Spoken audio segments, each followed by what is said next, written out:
Kasus pembunuhan Kepala Cabang BRI yang menolak pencairan dana miliaran rupiah dari rekening Dorman membuka tabir sindikat pemburu rekening nganggur. Rekening tak aktif dengan saldo besar dijadikan target untuk dicuri dengan melibatkan orang dalam hingga berujung tindak pidana serius. Lantas siapa saja yang terlibat?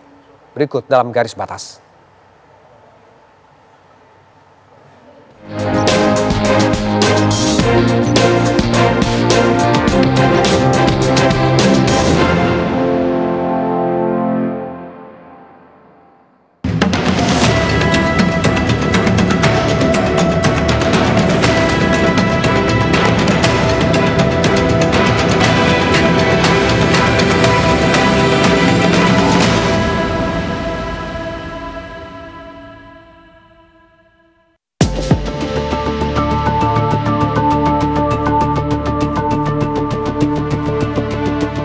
Kasus tragis pembunuhan Kepala Cabang BRI yang menolak pencairan rekening Dorman membuka tabir sindikat pemburu rekening nganggur dengan saldo miliaran rupiah.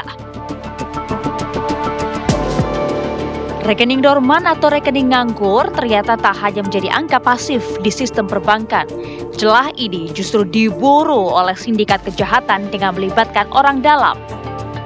Modusnya, rekening nasabah yang sudah lama tidak aktif dipetakan lalu dibocorkan kepada jaringan kriminal. Dari sinilah uang nasabah disedot bahkan berujung pada tindak pidana serius seperti pencucian uang hingga pembunuhan. Pakar kriminologi menyoroti kebocoran data nasabah yang tidak mungkin terjadi tanpa campur tangan orang dalam. Ini mustahil kalau yang mengetahui adalah orang luar. Jadi ada kemungkinan ini adalah orang dalam, ada keterlibatan orang dalam. Nah, selama ini yang terjadi adalah kejahatan pembunuhan. Dari kejahatan pembunuhan ini makanya polisi berusaha mencari siapa pelaku pembunuhan ini. Sekarang pelakunya sudah tertangkap 15 orang. Ini baru kasus pembunuhan, tetapi pembunuhan ini menurut saya adalah akibat. Sebabnya adalah rekening tadi itu yang dibocorkan oleh seseorang. Berarti seseorang tadi atau insider itu adalah termasuk dari otak dari terjadinya pembunuhan ini.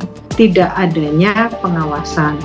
Nah, dalam hal ini berarti sampai terjadi kejahatan seperti ini berarti pengawasannya kan sangat kurang. Pakar hukum TPPU mengkritik lemahnya fungsi kontrol di sistem perbankan. Padahal, setiap transaksi mencurigakan wajib dilaporkan ke PPATK. Namun lemahnya pengawasan membuat rekening Dorman rawan disalahgunakan untuk menampung dana ilegal. Jangan juga bank justru menjadi tempat penyimpanan uang-uang yang tidak jelas ya, yang tidak halal gitu ya. Artinya kalau ini adalah satu ironis ya, bahwa bank itu adalah lembaga yang membantu kalau terjadinya tindak pidana pencucian uang dengan cara disimpan di bank atau melalui mekanisme bank, dan kita menggunakan bantuan dengan PPATK untuk menganalisis gitu. Jadi sekarang ini tidak bisa lagi diam saja, PPATK harus menganalisis. Modus seperti ini tuh jalan terus gitu. Tapi saya melihat tidak ada pengawasan atau evaluasi dari pihak perbankan. Ini untuk bergegas kemudian mengamankan sistem-sistem perbankan supaya tidak terjadi kejahatan perbankan, apalagi menggunakan cyber gitu ya, cyber system. Data mengejutkan PPATK menyebut terdapat sekitar 31 juta rekening nganggur lebih dari 5 tahun dengan nilai fantastis lebih dari 6 triliun rupiah. Bahkan PPATK telah memblokir lebih dari 122 juta rekening nganggur yang kemudian telah dibuka kembali pada akhir Agustus 2025. Jika dibiarkan tanpa pengawasan, rekening nganggur bisa berubah menjadi celah empuk bagi sindikat yang menguras dana miliaran bahkan triliunan rupiah. Celah hukumnya di sini kalau kita lihat, pertama yang saya baca di berita bahwa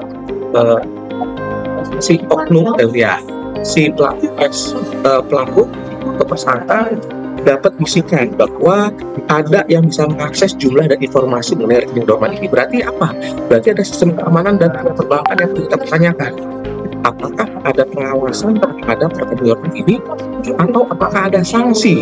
Ya, jadi harusnya pihak OJK punya pengawasan lebih ketat lagi dan harus ada sanksi yang tegas supaya tidak terulang lagi. Yang kedua, celahnya adalah di sini terlihat bahwa ada peran kancap ya sebagai pemain kunci untuk membedakan rekening dorman ke rekening yang lain. Jadi harusnya pemerintah bisa hadir untuk melindungi hak pribadi dari masyarakat itu tabungan. Harusnya negara bisa cari yang luar agar aset terlantar ini ya tidak menimbulkan polemik. Sindikat pemburu rekening nganggur membuktikan bahwa kejahatan di sektor perbankan bukan hanya soal teknologi, tapi juga soal lemahnya integritas manusia. Tanpa penguatan regulasi, sistem pengawasan, dan perlindungan nasabah, rekening dorman bisa terus menjadi incaran sindikat yang tak segan mengorbankan nyawa.